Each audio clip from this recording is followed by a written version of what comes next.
second alert in a minute.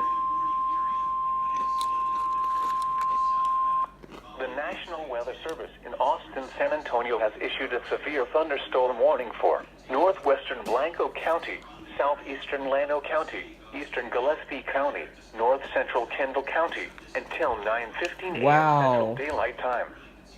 At 8:21 a.m. Central Daylight Time, got some northern counties in severe these. thunderstorms were located along a line extending from near Eckerd to near Luckenbach, moving northeast at 30 miles per hour. Look at back. Hazard, 60 miles per hour with gusts and nickel-sized hail.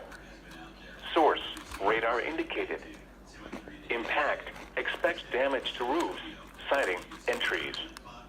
Locations impacted include Round Mountain, Granite Shoals, Horseshoe Bay, Johnson City, Stonewall, Blowout, Luckenbach, Sandy, Willow City, Rocky Hill, Rocky Creek, High, Blumenthal, Eckerd, LBJ State Park, Albert and Sunrise Beach Village.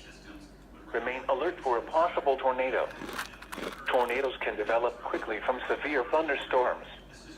If you spot a tornado, go at once into the basement or small central room in a sturdy structure.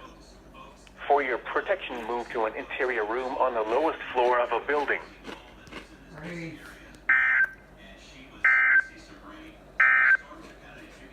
The National